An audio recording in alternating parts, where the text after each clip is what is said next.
విద్యాశాఖ కమిషన్ తన యొక్క నివేదికని రాష్ట్ర ప్రభుత్వానికి సమర్పించింది. దీంతో ఒకవైపు ప్రతిపక్ష నేతలు ఇంక్లూడింగ్ కేంద్ర హోంశాఖ సహాయ మంత్రి బండి సంజయ్ ఇప్పటికే మండిపడుతున్నారు. విద్యాశాఖలో విద్యావంతులు ఉన్నారా అసలు అన్నారు.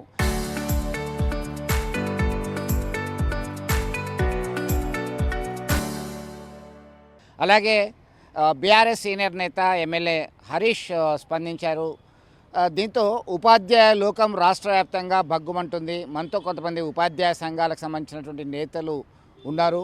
ఏంటి అసలు ప్రధానంగా ఈ ఆందోళనకరమైనటువంటి చర్చకు ఎందుకు దారితీసింది? ఏమి నివేదికలో ఏం చెప్పారు? అసలు వేతనాల గురించా, ఇతర సదుపాయాల గురించా? మనతో మాట్లాడడానికి వీరంతా సిద్ధంగా ఉన్నారు. వారి అభిప్రాయం మనం తెలుసుకుందాం.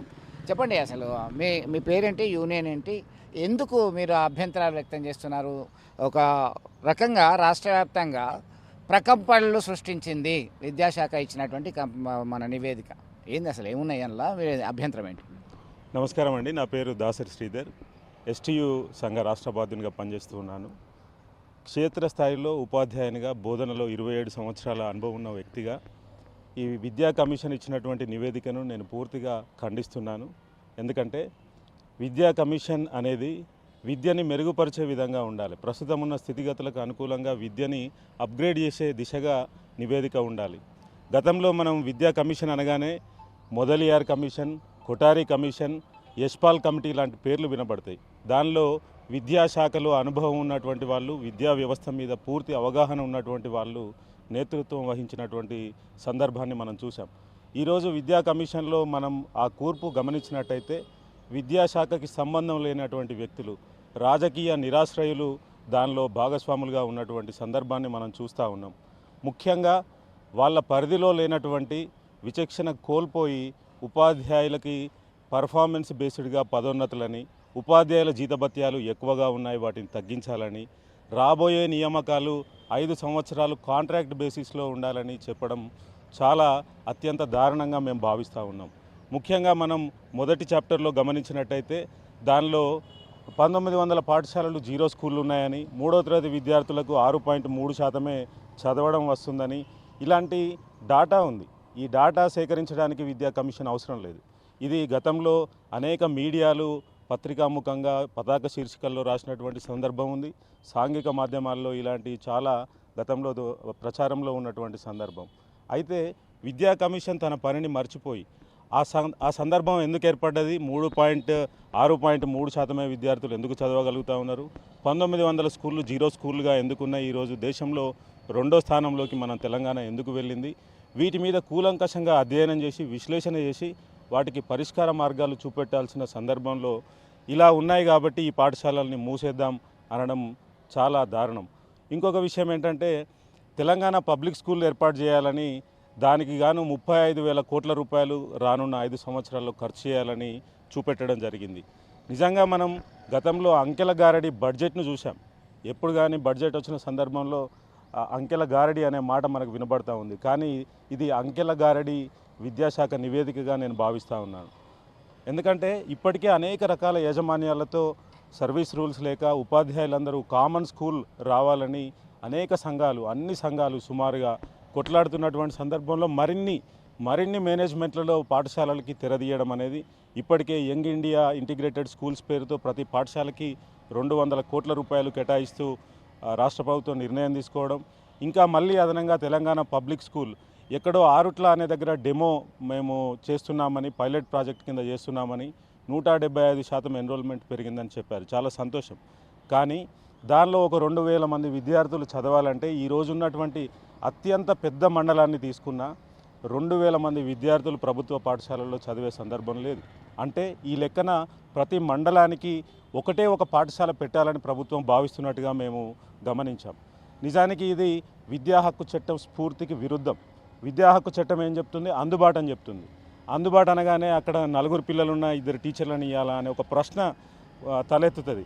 దీనికి ఏమంటున్నా అంటే, ఉదాహరణకి మా ఎరడపల్లి పాఠశాలలో 1వ తరగతి అమ్మాయిని మనం గమనించినట్టయితే వాళ్ళకి అన్ని ఆర్థిక వెసులుబాటు ఉన్నప్పటికీ మా పాఠశాలకు ఎందుకు పంపిస్తున్నారు ఆ అమ్మాయిని? వాళ్ళకి సేఫ్టీ, సేఫ్టీ అనేది ముఖ్యం. వాళ్ళ అమ్మాయి సురక్షితంగా పాఠశాలకు వెళ్తుందా? ఇప్పుడు ఇచ్చినటువంటి నివేదిక మీద విద్యార్థికి సంబంధించినటువంటి బాగోగులు చూడడానికి సరైనటువంటి అవకాశాలు ఉన్నాయా ఇక నివేదికలో, లేదంటే ఉపాధ్యాయులకి తీరని అన్యాయము వేదనే మిగులుతుంది అది దీనికి సంబంధించి? నిజానికి విద్యా వ్యవస్థ మీద అంటే బోధనా పద్ధతులు ఎలా ఉండాలి, కరికులం ఎలా ఉండాలి, ఇప్పుడున్నవి ఎందుకు వెనుకబడిపోయినాయి అనే దాని మీద దానిలో ఎక్కువ శాతం ప్రస్తావన లేదు. ఎంతసేపు ఇన్ఫ్రాస్ట్రక్చర్.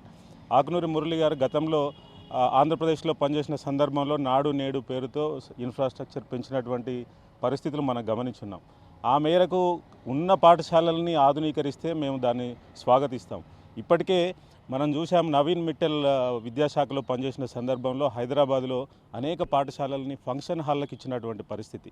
నిజంగా ఇక్కడ తెలంగాణ పబ్లిక్ స్కూళ్ళు కనుక ఏర్పడినట్టయితే అనేక పాఠశాలలు నిరుపయోగంగా ఉండే అవకాశం ఉంది.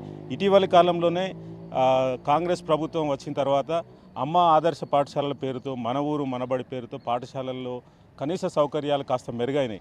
మళ్ళీ ఇప్పుడు తెలంగాణ పబ్లిక్ స్కూల్ ఏర్పాటు చేస్తే ఈ పాఠశాలలు మూతబడిపోయే అవకాశం ఉంది. అంటే మీరు ఏం చేయదలుచుకున్నారు దీనికి ఇచ్చినటువంటి నివేదికకు సంబంధించి? ఎలాంటి కార్యాచరణ చేపట్టే అవకాశం ఉంది ఫైనల్? గతంలో విద్యా కమిషన్ కానీ నూతన విద్యా విధానం ఏర్పాటులో కానీ ఒక కమిషన్ నివేదిక ఇచ్చేటప్పుడు ఒక డ్రాఫ్ట్ నివేదికను రిలీజ్ చేస్తుంది. ఆ డ్రాఫ్ట్ నివేదికను పబ్లిక్కి అందుబాటులో ఉంచి ప్రజల నుంచి దానిలో ఉండే అభ్యంతరాలని, సలహాలని, సూచనల్ని స్వీకరించి దాన్ని తుది మెరుగులు దిద్ది ఫైనల్ రిపోర్ట్గా ఇవ్వడం జరుగుతుంది. కానీ ఇక్కడ అలాంటివి జరగలేదు. ఫైనల్ రిపోర్ట్ అనేది ఇవ్వడం జరిగింది. 14 దేశాలు తిరిగామని చెప్పారు. ఏ దేశాలు తిరిగారు, అక్కడ వీళ్ళు సేకరించిన సమాచారం ఏంటి, అసలు ఈ విద్యాశాఖ నివేదిక ఏర్పాటుకైన ఖర్చు వివరాలను కూడా గోప్యంగా ఉంచడం మేము చాలా దారుణంగా భావిస్తూ ఉన్నాం. దీన్ని డ్రాఫ్ట్ నివేదికగా భావించి ఉపాధ్యాయ సంఘాల నుంచి, క్షేత్రస్థాయిలో ఉపాధ్యాయుల నుంచి, ఇంకా స్టేక్ హోల్డర్స్ నుంచి సలహాలు సూచనలు తీసుకొని ఇంకా విస్తృతంగా అధ్యయనం చేసిన తర్వాత ఫైనల్ నివేదిక ఇవ్వాలని మేము కోరుకుంటాం. మొత్తం మీద ఈ నివేదికతో సంతృప్తి వ్యక్తం చేయట్లేదు. అనేక దేశాలు తిరిగామని చెప్తున్నటువంటి వ్యక్తులు విద్యా వైద్యకి ఇవ్వాల్సినటువంటి ప్రాధాన్యం గురించి మర్చిపోయారా? ఇది ఒక డ్రాఫ్ట్గా మాత్రమే భావించాలి. ఫైనల్ రిపోర్ట్ ఇచ్చే ముందు ఉపాధ్యాయులు, విద్యార్థులు, ఇతరులతోని సైతం చర్చించాల్సినటువంటి ఆవశ్యకత ఉంది అని చెప్తున్నటువంటి పరిస్థితి. తపస్ నాయకులు ఉన్నారు. చెప్పండి, మీరు ఎట్లా భావిస్తారు దీనికి సంబంధించి? నా పేరు అన్నమనేని తిరుపతిరావు. నేను తెలంగాణ ప్రాంత ఉపాధ్యాయ సంఘం తపస్ కరీంనగర్ జిల్లా అధ్యక్షుడిని. ముఖ్యంగా ఇప్పుడు విద్యా కమిషన్ పేరు మీద ఆకునూరి మురళి గారు నాయకత్వంలో ఇచ్చినటువంటి నివేదిక కానీ వాళ్ళు చేసినటువంటి అంశాలు కానీ చూసినట్టయితే ఇవి 2 రకాలుగా ప్రభుత్వ కుట్రగా మేము భావిస్తూ ఉన్నాం. మొట్టమొదటిది ఏంటి అంటే, కావాలనే ప్రభుత్వము విద్యా కమిషన్ పేరు మీద, విద్య పేరు మీద విద్యారంగంలో పనిచేసేటువంటి ఉపాధ్యాయుల లోకంను బలహీనపరిచి, డిఫేమ్ చేసి సమాజంలో ఏదైతే వాళ్ళు ఇచ్చినటువంటి ఎన్నికల మేనిఫెస్టోలో ప్రకటించిన అంశాల మీద ఒత్తిడి వస్తుందో ఆ ఒత్తిడిని పక్కదారి పట్టించడానికి, సైడ్ చేయడానికి ప్రభుత్వము ఆడినటువంటి చదరంగంలో ఆకునూరి మురళి గారు ఒక పావుగా ఉపయోగపడడంతో పాటు ఒక హిడెన్ ఎజెండాని పెట్టుకొని ఈ దేశంలో ఏదైతే ప్రధానమైనటువంటి విద్యా వ్యవస్థ, ఈ దేశానికి, భారత జాతికి జీవనాడి అయినటువంటి విద్యా వ్యవస్థను బలహీనపరిచి మీరు ఏం చేయబోతున్నారు ఇప్పుడు? ఏదైతే ఆకునూరి మురళి గారు ఆధునిక మెకాలే లాగా ఈ దేశం యొక్క జీవనాడిని దెబ్బతీయడానికి బ్రిటిష్ వాళ్ళ యొక్క భావదార్ఢ్యం కలిగినటువంటి, బానిస మనస్తత్వం కలిగినటువంటి యువతను తయారు చేయడమే నీ ఉద్దేశం అని మేము ప్రశ్నిస్తూ ఉన్నాం. తెలంగాణ ప్రాంత ఉపాధ్యాయ సంఘంగా పాఠశాలల్లో విగ్రహాలు ఉండకూడదు, ఫోటోలు ఉండకూడదు అనేది ఏ కమిషన్లో, ఏ రాజ్యాంగంలో ఉందో ఒక్కసారి ఆకునూరి మురళి గారు చెప్పాలి. దేనికి ఉపయోగపడుతుంది? విద్యార్థులకి దేశభక్తి లేకుండా, దేశం పట్ల ప్రేమ లేకుండా ఉపాధ్యాయులకి అత్యధిక జీతాలు ఉన్నాయని చెప్తున్నారు. జీతాలు అనేటువంటిది ఉపాధ్యాయులను సమాజం దృష్టిలో దోషులుగా నిలబెట్టడానికో లేకపోతే వీళ్ళని బలహీనపరచడానికో చేసినట్టయితే ఇవాళ ప్రభుత్వము తనకున్నటువంటి ఎదుర్కొంటున్నటువంటి అంశాల నుంచి జనాల్ని, సమాజాన్ని పక్కదారి పట్టించి దాన్ని అధిగమించడం కోసం, ఉపాధ్యాయులను దెబ్బతీయడం కోసం, వీళ్ళ నైతిక స్థైర్యాన్ని దెబ్బతీయడం కోసం ఏదైతే గొంతెత్తి ప్రశ్నిస్తూ ఉన్నారో ప్రభుత్వాన్ని, దాన్ని దెబ్బతీయడం కోసం, ఉపాధ్యాయులను, ఉపాధ్యాయ సంఘాల యొక్క నైతిక స్థైర్యాన్ని, పోరాట తత్వాన్ని దెబ్బతీయడం కోసం మాత్రమే ప్రభుత్వం, ఆకునూరి మురళి ఇద్దరు కలిసి ఆడిన నాటకంగా తెలంగాణ ప్రాంత ఉపాధ్యాయ సంఘం ఈరోజు భావిస్తూ ఉన్నది. ఈ అంశాలను ముఖ్యమంత్రి గారు గమనించండి. గురువులను అవమానపరిచినటువంటి వాడు ఎవడైనా సరే ఈ దేశ చరిత్ర చూస్తే మొత్తం ఆ సేతు హిమాచలంలో ప్రసిద్ధి చెందిన మగధ సామ్రాజ్యం ఒక చాణక్యుని అవమానించిన సందర్భంలో కూలిపోయింది. అది గుర్తుపెట్టుకో. ఇవాళ గురువులను అవమానించడం కోసము ఆకునూరలి మురళి చేత మీరే ఒక నాటకం ఆడినట్టుగా మేము భావిస్తూ ఉన్నాం.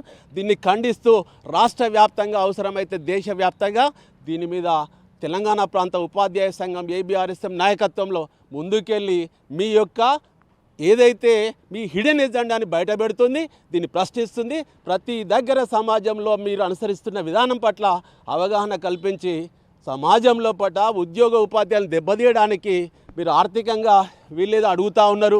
వీళ్ళను పక్కదారి పట్టించాలి, వీళ్ళు అడగొద్దు అంటే వీళ్ళ జీతాలు ఎక్కువ ఉన్నాయంటే అడగొద్దు అని చెప్పి దీన్ని సైడ్ చేయడం కోసం చేసిన నాటకంగానే మేము తెలంగాణ ప్రాంత ఉపాధ్యాయ సంఘం భావిస్తూ ఉన్నాం. మొత్తం మీద హిడెన్ ఎజెండా అని చెప్పేసి అభిప్రాయం వ్యక్తం చేస్తున్నారు. అవసరమైతే దేశవ్యాప్త ఆందోళనకు సైతం సిద్ధమని చెప్తున్నటువంటి పరిస్థితి. మరో నేత ఉన్నారు మనతో మాట్లాడడానికి. చెప్పండి. తెలంగాణ విద్యా కమిషన్ అనేది టీఎస్2 పక్షాన మేము ఎట్లా భావిస్తున్నాం అంటే, ఒక విధానాల రూపకల్పనకు సంబంధించి విద్యా వ్యవస్థలో ఒక మంచి ఆధునికమైనటువంటి ఆదర్శవంతమైనటువంటి నూతన విద్యా వ్యవస్థ రూపకల్పనకు సంబంధించిన వేసిన కమిషన్ ఇది. అంటే విధానాల రూపకల్పన అటు పక్కకు పెట్టేసి వివాదాలకు తెరదీసేటువంటి కార్యక్రమాన్ని చేపట్టిండు ఆకునూరు మురళి. నిజంగా చెప్పాలంటే విద్యా కమిషన్ను వెంటనే రద్దు చేయాలి. ఆ విద్యా కమిషన్ వేసినప్పుడే అది ఒక వివాదం. ఎందుకంటే నేపథ్యం ఏముండాలి, విద్యా కమిషన్కి ఏం నేపథ్యం ఉండాలి? విద్య మీద అపారమైనటువంటి ఒక జ్ఞానమో లేకపోతే అవగాహనో దానికి సంబంధించిన లోతైనటువంటి ఒక అనుభవం ఏదో ఒకటి ఉండాలి. దీనిలో విద్యా కమిషన్లో ఉన్నటువంటి మెంబర్లు కావచ్చు, అలాగే ఆ చైర్మన్గా ఉన్నటువంటి మురళి గారు కావచ్చు, ఆయన ఐఏఎస్ అధికారిగా ఉన్న సందర్భంలో కూడా చాలా వివాదాస్పదమైన వ్యక్తి. వాస్తవంగా ఈ యొక్క కమిషన్లో ఏదైతే ఉందో ఈ విద్యా వ్యవస్థను, దేశంలో ఉన్న విద్యా వ్యవస్థలను పరిశీలించి మనం ఏం ఎదుర్కొంటున్నాం సమస్యలు, వాస్తవంగా క్వాలిటీ ఎందుకు లేకపోతున్నది. ఇలా ఉపాధ్యాయ విద్య అన్నాడు. ఉపాధ్యాయ విద్యకు సంబంధించిన శిక్షణా కళాశాలలో ఒక్క ఫ్యాకల్టీ లేదు, లెక్చరర్లే లేరు. దాదాపు 95% ఖాళీలు ఉన్నాయి. ఇలా ప్రైవేట్ స్కూళ్ళల్లో మరి ఉపాధ్యాయ విద్య అంటే కేవలం గవర్నమెంట్ స్కూల్స్ ఒకటే కాదు కదా. ఇవాళ ప్రైవేట్ స్కూళ్ళలో చూసినట్టయితే ఎక్కడ నిబంధనలు అమలైతేలో అక్కడ శిక్షణ పొందినటువంటి ఉపాధ్యాయులు లేనే లేరు. మరి ఆయన ఏమంటే డైట్ కాలేదు, బీఎడ్ చేసిన వాళ్ళే స్కూళ్ళల్లో ప్రైమరీకి. మీ సంఘం నుంచి మీరేమి చర్యలు, యాక్షన్ ప్లాన్ చేపట్టబోతున్నారు? అది దానికి పెద్ద యాక్షన్ అవసరం లేదు. ఆల్రెడీ ముఖ్యమంత్రి గారు కూడా ఈ రిపోర్ట్ని యాక్సెప్ట్ చేయరు. ఎందుకంటే ముఖ్యమంత్రి himself is a education minister. ఆయన ఈ యొక్క చర్యలు ఏది కానీ అన్న ఉన్నటువంటి కమిషన్ కొండనది అవి ఎలకాలంటే ఇక అది పాత సామెత అయింది. ఇక కొత్త సామెతలు కూడా కనిపెట్టాల్సిన అవసరం ఉంది. కొండను బట్టి ఎలక కాదుగా, ఎలక తోగను కూడా పట్టుకోలేకపోయారు. వీళ్ళకు ఇచ్చేటువంటి ఏదైనా బత్యాలు కానీ అవన్నీ కూడా వృధా, అనవసరమైన వివాదాలను రగిల్చేటువంటి కార్యక్రమం తప్ప. ఒకటి చెప్పండి, ఆ ఎలక్ట్రిసిటీ డిపార్ట్మెంట్లో స్వీపర్కి 2 లక్షల రూపాయలు ఉన్నాయని చెప్పేసి స్వయంగా చీఫ్ సెక్రటరీ చెప్తున్నటువంటి పరిస్థితి. మరి మీ టీచర్లకి చాలా ఎక్కువనే అంటున్నారు, మీరు ఎట్లా? జీత భత్యాల విషయానికి అయితే తెలంగాణ రాష్ట్రంలో ఉన్నటువంటి ఉపాధ్యాయుల జీతాలు దాదాపు 16 అంటే 16వ స్థానంలో 15వ స్థానంలో మనం ఉన్నాం. ఇవాళ టీచర్ ట్రైనింగ్ చేయమంటే ఎవరు ముందట రావట్లేదు. గతంలో ఉపాధ్యాయ విద్యకు సంబంధించిన టీటీసీ అందరూ గతంలో బీఎడ్ సీట్లకు అపారమైనటువంటి పోటీ ఉంటుండే, బాగా పోటీ ఉంటుండే టీచర్ కావాలని. వాళ్ళ టీచర్ ఎవ్వరు రావడానికి ముందట్లేదు. కారణం ఏంటంటే ఉపాధ్యాయులకు సరైన జీతాలు లేవు, భత్యాలు లేవు, స్కూళ్ళల్లో సమస్యలు లేవు. మేము 40 ఏళ్ళ నుంచి మొదలుకొని మేము మొత్తుకుంటున్నాం ఏంటంటే క్లాస్కి ఒక టీచర్ ఉండాలి. క్లాస్కి ఒక టీచర్ ఉంటేనే, తరగతికి ఒక టీచర్ ఉంటే బోధన లోపల నాణ్యత ఉంటుంది. బోధన లోపల నాణ్యత ఉంటే విద్యార్థులలో ఇలా సరి అయినటువంటి అభ్యసన అవుట్కమ్స్ అనేది లెర్నింగ్ అవుట్కమ్స్ అంటాం వాటిని మనం పొందగలుగుతాం. ఇలా 3వ తరగతికి 2వ తరగతిని చదివస్తలే అంటే ఒకటే టీచర్ని పెట్టి 12 గంటలకు యోగితారాయణ మేడం మీటింగ్ పెడితే 11 గంటలకు డిఓ గారు మీటింగ్ పెడతారు, 13 గంటలకు ఈయన పెడతాడు. మధ్యాహ్న భోజనం చూడాలి, తల్లిదండ్రులతో మాట్లాడాలి, రిపోర్ట్స్ ప్రిపేర్ చేయాలి, బోధన ఎప్పుడు 18 సబ్జెక్టులో ఒక టీచర్ ఎట్లా చెప్పాలి. ఇవన్నీ కూడా మనం ఏమంటాడు, విద్యా కమిషన్ మూలాల్లోకి వెళ్ళి పరిశీలన చేయలేదు. తనకు అవసరం ఉన్నటువంటి ఏ పని చేయకుండా అనవసరమైనటువంటి రాద్ధాంతాన్ని క్రియేట్ చేసే విషయం తప్ప ఆయనకు విద్యకు సంబంధం లేదు. ఆయనకు విద్యా కమిషన్ వేయాల్సినటువంటి క్వాలిటీ తగిన ఏ మెంబర్ లేరు. మేమేమంటాం అంటే నిర్బంధంగా ఆ యొక్క విద్యా కమిషన్ ఇచ్చినటువంటి రిపోర్ట్ను చెత్తపుట్టలు వేయడానికి కూడా అక్కర రాదు. దాన్ని వెంటనే ప్రభుత్వం తిరస్కరించాలి. ముఖ్యమంత్రి స్వయంగా ఈ యొక్క ఎడ్యుకేషన్ మినిస్టర్ ఉండడం వల్ల ఒక లాభం ఉంది, మాకు బాగా నష్టం కూడా ఉన్నది. ఎందుకంటే ఉపాధ్యాయుల సంఘాలకు ఆయన టైం ఇచ్చేటువంటి పరిస్థితి లేదు. ఏదన్నా పాలపుట్లో జింపుడు బంద్ అయినాయి కానీ కేవలం ఏదన్నా దండలు వేయడానికి అక్కడికాస్తున్నారు. ఇప్పుడు మనకు కావాల్సింది ఏంది, మేధావులకు సంబంధించి ఉపాధ్యాయ విద్యలో పాఠశాల విద్యలో చాలా అనుభవం ఉన్నటువంటి అలాంటి అంశాలు తీసుకోవాలి. ఇలా ఢిల్లీ తీసుకుంటున్నాం, కేరళ తీసుకుంటున్నాం, తమిళనాడు తీసుకుంటున్నాం. నేను ప్రెసిడెంట్గా ఈ యొక్క విద్యా వ్యవస్థ లోపల ఉపాధ్యాయ సంఘ నాయకునిగా 30 సంవత్సరాల నుంచి చేస్తున్నాం మేము. ఈ రకంగా అంటే విద్యా కమిషన్ అనేది అశాస్త్రీయమైనటువంటి రిపోర్ట్ని ఇచ్చింది. ఆ రిపోర్ట్ను పరిశీలన కాదు కదా, కనీసం దాన్ని నిర్ద్వందంగా ప్రభుత్వమే ఒకవేళ ఈ విద్యపై తెలంగాణ రాష్ట్రంలో విద్యను ఒక దేశంలో ఆదర్శవంతమైనటువంటి వ్యవస్థగా తయారు చేయాలంటే ఈ రిపోర్ట్ను బేషరతుగా దాన్ని వెంటనే బుట్టదాఖలు చేసి ఈ విద్యా కమిషన్ రద్దు చేసి తల్లిదండ్రులు, మేధావులు, విద్యావేత్తలు, నిపుణులు, ఉపాధ్యాయ సంఘాలు, తల్లిదండ్రులు, విద్యార్థి సంఘాల నాయకులు ఇలాంటి వాళ్ళందరితోని ఒక సమిష్టిగా ఒక మంచి ఒక 2-3 రోజుల ఒక కార్యక్రమం పెట్టేసి అలాంటి చర్చలు జరిపి లోతైన చర్చ జరిపి ఒక మంచి విధాన రూపకల్పన చేయాలి. మళ్ళీ ఒక 50 సంవత్సరాలు ముందుకు వెళ్ళి ఒక మంచి అద్భుతమైనటువంటి తెలంగాణ బిడ్డలను తయారు చేయాలంటే లోతైన విశ్లేషణ తర్వాతనే ఒక విధానాన్ని రూపొందించాలని TSU రాష్ట్ర సంఘం పక్షాన మేము కోరుతా ఉన్నాం. మొత్తానికి మూలాల్లోకి వెళ్ళలేదు. విద్యా కమిషన్ ఇచ్చినటువంటి నివేదిక చెత్తబుట్టలో వేయాలని చెప్పేసి చెప్తున్నటువంటి పరిస్థితి గమనిస్తున్నాం. బ్రీఫ్గా చెప్పాలి, వెళ్తాం. నా పేరు ఊకంటి విజేందర్ రెడ్డి, SGTU కరీంనగర్ జిల్లా అధ్యక్షునిగా పనిచేస్తున్నాను. ఏదైతే ఇటీవల విద్యా కమిషన్ నివేదిక వాస్తవంగా ఉపాధ్యాయుల ఆత్మ గౌరవాన్ని దెబ్బతీస్తుంది. మా యూనియన్ తరపున మేము తరగతికి ఒక టీచర్ ఉండాలని మేము అనేక సార్లు నివేదిక ఇచ్చినాము. కానీ అవన్నీ పక్కకు పెట్టి ఉపాధ్యాయుల జీతభత్యాలు ఎక్కువ ఉన్నాయని సమాజంలో ఒక చెడ్డ పేరు తెచ్చే విధంగా ఇది నివేదిక ఉన్నది. అయితే వాస్తవంగా జీతాలు కూడా దేశంలో 16వ స్థానంలో ఉన్నాము. ఆంధ్రప్రదేశ్ ప్రభుత్వంలో కూడా మనకంటే జీతాలు ఎక్కువ ఉన్నాయి. జీతాలు ఇచ్చేది ఈ కమిషన్ వాళ్ళు కాదు, అది PRC, దానికి ఒక సపరేట్గా నివేదిక ఉంటుంది. అదేవిధంగా కొన్ని అంశాలను తీసుకుంటే ప్రమోషన్లు ఇవ్వద్దు అనేది ఒకటి ఉన్నది. నేను సూటిగా అడుగుతున్నాను ఆకునూరు మురళి, మీరు ఒక ఇంజనీర్గా జీవితం ప్రారంభించినప్పుడు ప్రమోషన్ లేకుండానే మీరు ఐఏఎస్గా మీరు హోదా పొందినరాని నేను సూటిగా ప్రశ్నిస్తున్నాను. ఇంకొకటి ఏంటంటే క్వాలిఫైయింగ్ మార్క్స్ బోర్డు ఎగ్జామ్స్లో 35 నుంచి 45 పెంచాలంటే యువతకు మీకు ఏం సందేశం ఇవ్వాలనుకుంటున్నారు? ఒకవేళ వాళ్ళు ఫెయిల్ అయితే వాళ్ళు రేపు సమాజంలో ఎటువంటి పరిస్థితులకు దారితీస్తారు? మీరు వాళ్ళని ప్రోత్సహించే విధంగా ఉండాలి, కానీ ఈ విధంగా చేయడం తప్పు. మా యూనియన్ SGT యూనియన్ తరపున ఈ నివేదికను పూర్తిగా పక్కకు పెట్టి ఉద్యోగ సంఘాలతోని గౌరవనీయులైన ముఖ్యమంత్రి గారు మంచి ఉద్దేశంతోనే ఈ విద్యా కమిషన్ వేసిండ్రు, కానీ ఇది నివేదిక మాత్రం వాళ్ళు వేరే రకంగా ఇవ్వడం జరిగిందని మేము భావిస్తున్నాం. సో మొత్తం మీద దీన్ని పక్కన పెట్టాల్సినటువంటి అవసరం ఉంది అని చెప్పి వారి అభిప్రాయం వ్యక్తం చేసినటువంటి పరిస్థితి. మరో నేత ఉన్నారు, మీరు చెప్పండి, మీది ఏ యూనియన్, మీ పేరేంటి? నా పేరు గంపా చంద్రశేఖర్, నేను president Telangana teachers union Karimnagar జిల్లా శాఖ. తెలంగాణ టీచర్స్ యూనియన్ పక్షాన ఈ నివేదికను నిర్ద్వందంగా ఖండిస్తున్నాం. ఈ నివేదికను సమర్పించినటువంటి అంశాలన్నీ కూడా అసంబద్ధంగా ఉన్నాయి. అదేవిధంగా ఈ కమిషన్ ఏదైతే ప్రభుత్వం వేసిందో ఆ కమిషన్లో అసలు ప్రాథమిక విద్యకు సంబంధించి పాఠశాల విద్యకు సంబంధించినటువంటి సభ్యులు ఎవరు కానీ అనుభవజ్ఞులు కానీ లేరు.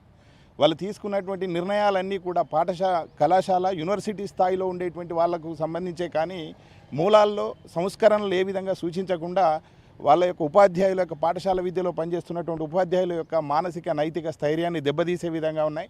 వాళ్ళ యొక్క జీతభత్యాల గురించి ప్రస్తావించి ప్రజలలో ప్రభుత్వ పాఠశాల విద్యను మరింత చులకన చేసే విధంగానే ఉన్నాయి తప్ప ఏ విధంగానూ బలోపేతం చేసే విధంగా లేదు. ప్రభుత్వం యొక్క ఆదేశాలు ఇదే విధంగా ఉన్నాయా లేదా కమిషన్ స్వతంత్రంగా ఈ నిర్ణయాలు తీసుకుందా తెలియదు, కానీ PRC కమిషన్ చేయాల్సినటువంటి పనులు ఎడ్యుకేషన్ కమిషన్ చేయడమే ఇక్కడ చాలా అగమ్యగోచరంగా ఉన్నది. ఆ సూచించినటువంటి సూచనల లోపల ఏ విధంగా కూడా పాఠశాల విద్యకు సంబంధించి కానీ అందులో కనీసం తల్లిదండ్రుల యొక్క అభిప్రాయాలను కూడా తీసుకోలేదు. అదేవిధంగా ఉపాధ్యాయ సంఘాలు లేవు. పోనీ ప్రైవేట్ పాఠశాలల యాజమాన్యాలకు కూడా అందులో ప్రాతినిధ్యం లేదు. ఏ విధంగా పాఠశాల విద్య బలోపేతం అవుతుందో, పాఠశాల విద్య లేకుండా అసలు తెలంగాణ విద్యా కమిషన్ ఏ విధంగా దాని నిర్మాణము దాని యొక్క పురోగతిని సూచిస్తుందో తెలియదు. కానీ మొత్తానికైతే ఈ కమిషన్ యొక్క సూచనలు చాలా అగమ్యగోచరంగా భయంకరంగా తెలంగాణ ప్రభుత్వం ప్రతిష్టాత్మకంగా ఏర్పాటు చేసినటువంటి విద్యా కమిషన్ ఇచ్చిన సూచనలు ప్రభుత్వానికి చెడ్డ పేరు తెచ్చే విధంగా ఉన్నాయి. కాబట్టి ముఖ్యమంత్రి గారు దీన్ని పూర్తిగా మరొకసారి పునరాలోచించాలని కోరుచున్నాం. సో మొత్తం మీద దీనిపైన మళ్ళీ రివ్యూ చేయాల్సినటువంటి అవసరం ఉంది. ఇది అసంబద్ధంగా అశాస్త్రీయబద్ధంగా ఉంది అనే అభిప్రాయం అయితే వ్యక్తం చేస్తున్నారు. మీరు చెప్పండి ఎట్లా చూస్తారు? నా పేరు పిన్నింటి తిరుపతిరావు, ఎస్టీయూ జిల్లా అధ్యక్షుడిని. ఈ ఆకునూరు మురళి గారు ఇచ్చినటువంటి నివేదికను ఎస్టీయూ సంఘం తరపున మేము పూర్తిగా వ్యతిరేకిస్తున్నాం.